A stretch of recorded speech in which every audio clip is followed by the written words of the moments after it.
I have spent 30 years traveling the world for People for the Ethical Treatment of Animals, the largest animal rights organization. In that capacity, I have met everyone from diplomats to dignitaries, from Hollywood stars to private citizens. My most cherished encounters are with those people who are doing something to change the world. People commonly say to me, "But I can't make a difference. Who am I? I'm nobody." And I cannot tell them enough that they are wrong. Everybody is very important, and the world is waiting to hear from each and every one of them, including you. One can make a difference, and that one could be you.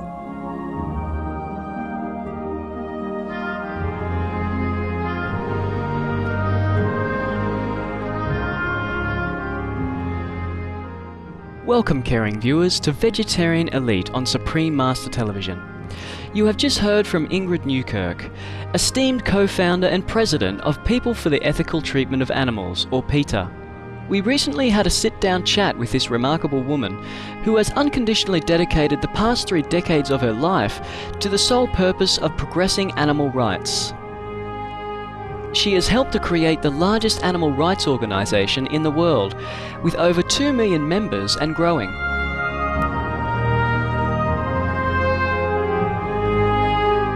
Today, we have the great honour of featuring Miss Ingrid Newkirk in the first of our 2-part series, The One Who Made the Difference. Ingrid Newkirk was born in Surrey, England. At the age of 8, she and her parents moved to New Delhi, India. Being brought up in unfamiliar lands as a child, the experiences left a significant impression on Ingrid as she learnt firsthand of the plight of humans and animals alike. When I was 8, I left England to live in Asia. The culture I was used to was completely different from that of the other children I met. So was what I wore, how I appeared, my skin color, my language, and even many of my behaviors. The other children didn't understand me when I tried to communicate with them. They sometimes laughed at my attempts to be understood, and in one remote village, a boy actually came up and poked me with a stick, hard, probably just to see what I was made of. It's true that we don't comprehend the other animals' languages, doesn't mean they don't have them.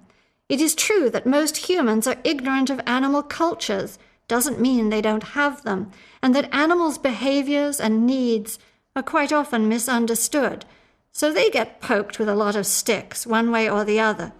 It isn't right for them any more than it was right for me. Ingrid was inspired early on by her caring mother, who was a volunteer worker for Mother Teresa's humanitarian work.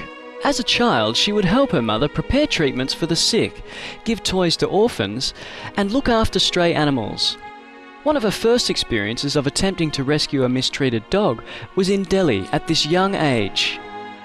Animal issues are not often put on the table. Animals themselves are usually on the table as the main course. When I was a little girl, I lived in India, and our house was always full of refugees, of the poor, of the disabled, and it was always full of animals. My mother said to me, "It doesn't matter who needs help, it only matters that they do need help." Having developed such an affinity with animals and empathy for what they solemnly endure, Ingrid naturally became vegetarian. After being a vegetarian for 3 years, she was made aware of the cruelty of the dairy industry and immediately switched to a pure animal-free diet. She has remained vegan for the past 36 years. In a discussion with Supreme Master Television, Ingrid speaks about the heart-wrenching conditions a mother cow must go through in order to provide dairy for human consumption. It's very sad when you really think about what happens to a mother cow whose milk is taken for human beings. Not that we need milk. I mean, look at us. We're grown-ups and we're not even of the same species. A mother cow's milk is for a baby calf. That's what nature intended it for. But to steal that milk, because that's what it is, we take the baby, the calf, away from his loving mother when he's just an hour or two old or a day or two old, and we cart him away with a tractor or a chain on his leg and put him in a veal stall to make veal. Or if it's a girl calf, we take them away and they become milk cows too. This mother cow who loves that baby, and this baby cries for her as he's being taken away.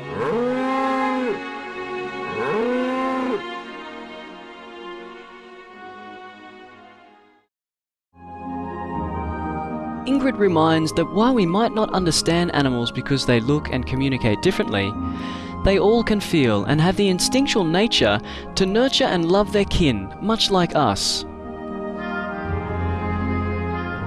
All these animals, every single one of them, no matter how you grow up viewing them, is important because they feel. They feel loneliness, they feel pain. If you burn them with a cigarette, they'll cry out. They run from the man with the knife.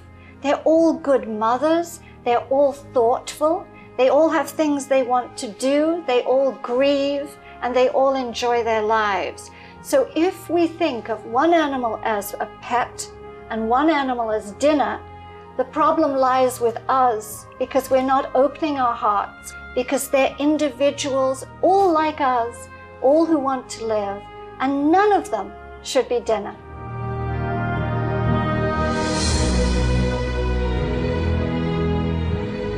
Often, we ignore the inherent goodness and dignity within each of us when we decide what to put on our plates.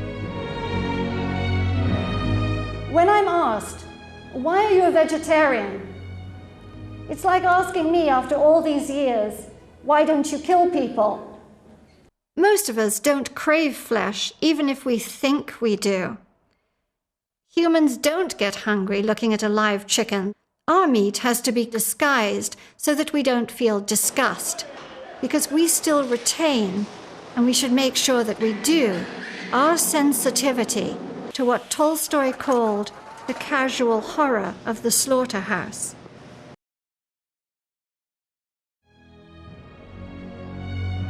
When we return from feeding our puppies, we will learn more about Miss Ingrid Newkirk and her journey with PETA. You are watching Vegetarian Elite on Supreme Master Television.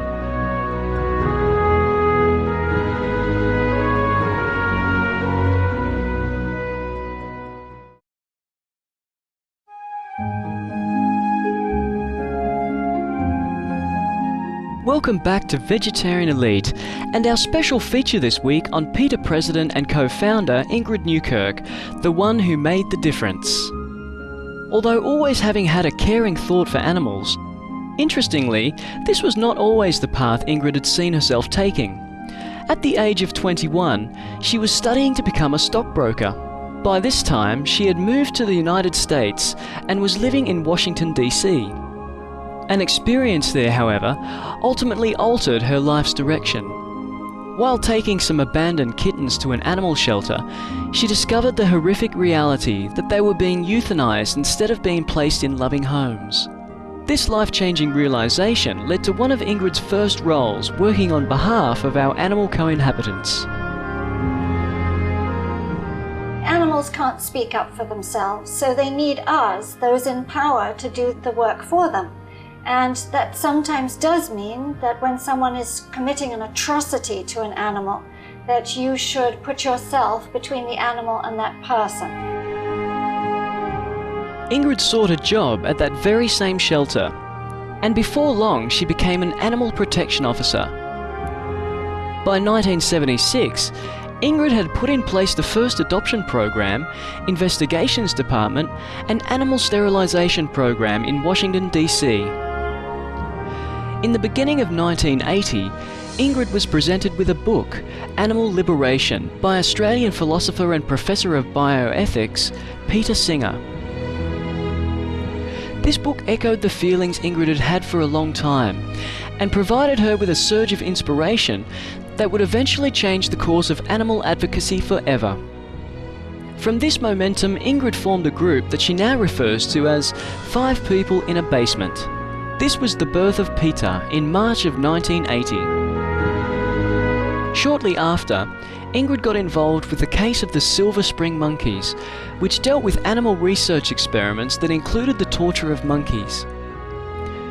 This trial eventually led to the first ever conviction of an animal experimenter in the US, and to an amendment with stricter regulations on the existing 1985 Animal Welfare Act.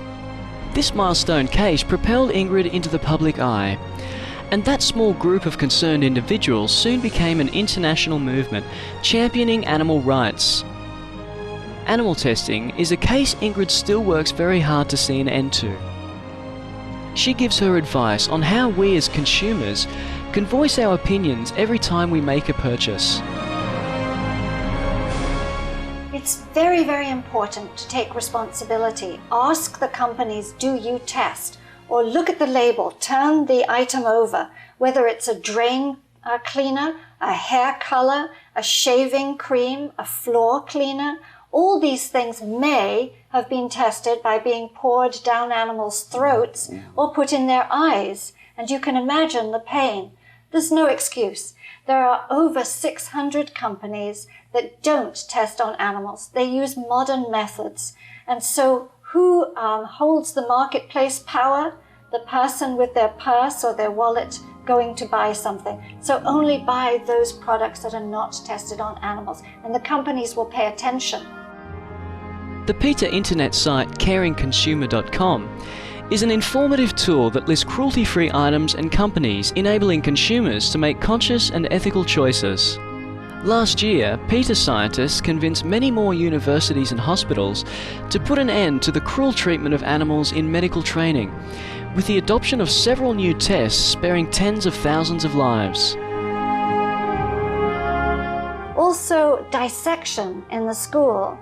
That used to be in most countries mandatory, but the kids have said, I don't want to cut up animals to learn about life. I want to appreciate life and go out and watch in a very respectful way what happens to animals, what they do, how they dig a den with their hands. They don't have fancy tools, how they feed their family without a supermarket. And so these lessons, high-speed computer programs, we now have tests for drugs that don't use animals at all. We've made great strides. There's pleather instead of leather. There's faux fur instead of real animal skin. The world is open to anyone who cares now, and that was not always the case.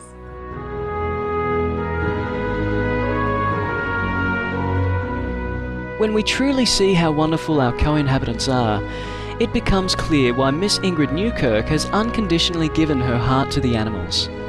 Thank you for your company, most compassionate viewers on Vegetarian Elite. We look forward to having you back again for the second half of our two-part series on PETA President and co-founder Ingrid Newkirk, the one who made the difference, to hear more about Ingrid's publications and ongoing PETA campaigns. Coming up next is Between Master and Disciples here on Supreme Master Television. May your upcoming week be warmed by the love of our furry and feathered friends. Hello, this is Ingrid Newkirk, President and Founder of People for the Ethical Treatment of Animals, PETA. Please, be veg, go green, and save our planet.